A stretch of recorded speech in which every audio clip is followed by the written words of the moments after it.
Hello बच्चों, हम आज बायोलॉजी का क्लास 10th का पढ़ने वाले हैं। ऑब्जेक्टिव क्वेश्चन करने वाले हैं, जिसमें से पहला चैप्टर का नाम है जय परक्रम पोषण। ठीक है, तो इसके लॉन्ग्स वीडियो बन चुके हैं, उसमें देख लीजिएगा, पढ़ाए हैं। तो इसका ऑब्जेक्टिव जो है आपका क्वेश्चन क्या है कि बोला क्वेश्चन है कि निम्नलिखित क्रियाओं में कौन से सजीव के मुख्य लक्षण है।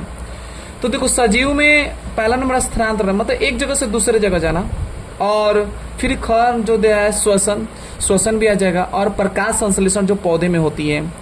ऑप्शन नंबर दे रहा है डी जो है घ है इनमें से सभी। तो ये तीनों जो है ना हमारा क्या है, जो सजीवों का लक्षण है, इसलिए ऑप्शन नंबर हमारा करेक्ट क्या हो जाएगा, घ, डी ऑप्शन। ठीक है, ओके। चलिए नेक्स्ट क्वेश्चन पे चलते हैं। बोला है कि कोशिका के किस भाग में सजीवों के सारे गुण विद्यमान रहते हैं। तो इसमें सजीवों के सारे गुण विद्यमान जो रहते हैं, तो कोशिका झिल्ली है कि कोशिका भित्ति है कि जीव द्रव्य है कि इनमें से कोई नहीं। तो सिंपल बात है, जीव द्रव्य में जो होता है जीव द्रव्य में होगा। क्यों? क्योंकि जीव द्रव्य के द्वारा ही सबका कार्य होती है। कोशिका झिल्ली तो आपका आवरण हो गया ना, घेरा हो गया, कोशिका भी तो उसके बाहर होला, ये तो निर्जीव पदार्थ हो गया।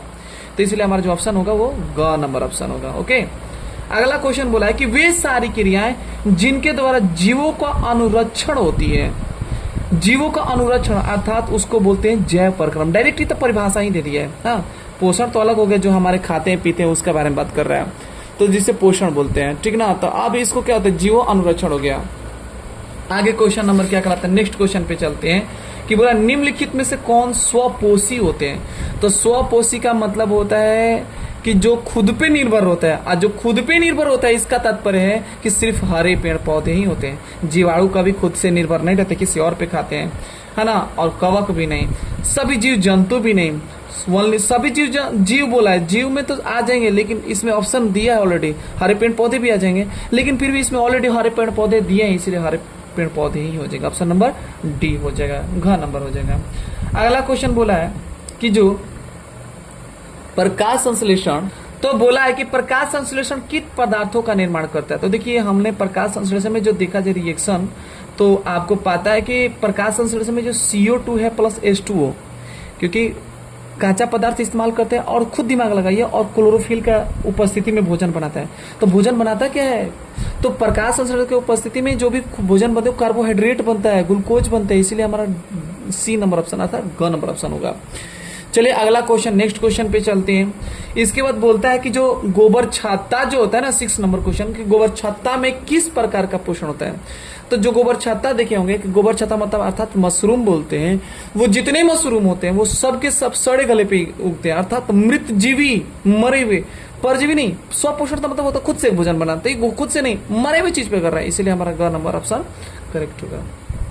अगला बोला है कि पौधे में सूर्य प्रकाश को अवशोषित करने की क्षमता किसे होती है। तो सूर्य प्रकाश को अवशोषित करने की क्षमता क्या होती है, क्लोरोफिल वर्णकों को, रंध्रों को, कि सभी कोशिकाओं को, कि परिवहन ऊतकों को। तो देखो, पहला नंबर काटना सीखो, परिवहन ऊतक नहीं देगा, सभी कोशिकाएं नहीं देगा, रंध्र और क्लोरोफिल वर्णकों को। तो अब देखो, कहा जाता है कि सूर्य की उपस्थिति में क्लोरोफिल ही भोजन बनाता है, क्या करता है, तो इसमें सबसे क्या था, क्योंकि देखो रंध्र क्या करता है, हमारे छोड़ते हैं निकलते हैं, इससे रंध्र नहीं आएगा, क्या आएगा आपका क्लोरोफिल वर्णक आ जाएगा। चलिए आगे बोला है कि प्रकाश संश्लेषण प्रक्रम में गैस CO2 और O2 का आदान प्रदान किस अंगों द्वारा। तो अभी बताए थे कि रंध्रों द्वारा CO2 गैस आदान प्रदान होता है, किसके द्वारा। तो अब यह बोला है कि जड़ द्वारा, तना द्वारा, पत्तियों में अवस्थित रंध्रों द्वारा। तो आपका कौन सा हो जाएगा, पत्तियों में अवस्थित रंध्रों द्वारा हो जाएगा। ठीक है, ऑप्शन नंबर ग हो जाएगा। अगला बोला कि मनुष्य के दांत के सबसे ऊपरी परत, तो एकदम डायरेक्ट याद कर लीजिए, इनामेल, आप लोग पढ़े भी हैं इनामेल। ओके, फिर बोला अगला क्वेश्चन, नेक्स्ट क्वेश्चन पे आइए। लार इनमें से किस ग्रंथि का स्रावित होता है। तो लार होता है आपका, देखिए बोला पैरोटिड ग्रंथि, यकृत ग्रंथि, कि जठर ग्रंथि, कि आंत्रस। देखिए अब बता रहे, यकृत से आपका पित्ताशय पित्तरस हो जाएगा, जबकि जठर ग्रंथि से जठरस हो जाएगा, ठीक ना। और आंत्रस से हो जाता है, हाँ ये भी आंतरस में आ जाता है। लेकिन ये पैरोटिड ग्रंथि जो होती है ना, लार की 3 ग्रंथियां होती है, पैरोटिड, सबलिंगुअल, सब मैंडिबुलर। तो पैरोटिड जो होती है ना, वो कान के नीचे वाली भी होती है, तो वही पैरोटिड ग्रंथि, ऑप्शन नंबर क हो जाएगा। नेक्स्ट क्वेश्चन बोला है कि इनमें से क्या जठर रस में मौजूद नहीं होते हैं। आप देखिए जठररस में क्या नहीं होते हैं, तो जठररस में हाइड्रोक्लोरिक अम्ल होता है, म्यूकस भी होता है, पेप्टोनेसोन जेन भी होता है, ये पित्त नहीं होता है। पित्त क्योंकि यकृत से निकलता है, ये यकृत से निकलने वाला पित्त होता है, जबकि ये आपके आमाशय में ऑलरेडी तीनों ये क्रिएट करते हैं। ठीक है, चलिए आगे बात करते हैं। क्वेश्चन नंबर 12 क्या था, 12 क्या करा, बोला कि इनमें से कौन मनुष्य की छोटी आंत का भाग नहीं है। तो छोटी आंत का भाग होता है ड्यूडेनम, जेजुनम, इलियम। अब क्लोन नहीं है। अब कहिए सर कैसे क्लोन नहीं है, हम एक ना डिटेल पढ़ाएंगे, इसके डिटेल्स बेहतरीन तरीके से कमेंट सेक्शन में जरूर बताइए, इसके डिटेल्स हम बिल्कुल वीडियो में बनाकर इसके चैप्टर को खत्म करेंगे। अभी ऑब्जेक्टिव बता रहे हैं, तो क्लोन छोटी आंत का नहीं, तो बड़ी आंत का हिस्सा होता है, इसीलिए क्लोन नहीं होगा। क्लोन हमारा ऑप्शन नंबर ख हो जाएगा। तो आशा करेंगे कि आपको ये जो जितने आपको 12th जितने क्वेश्चन आए 12 ऑब्जेक्टिव समझ में आ गया होगा, और रीजन भी बता ही दे रहे हैं किस तरीके से किस में क्या पाए जाते हैं।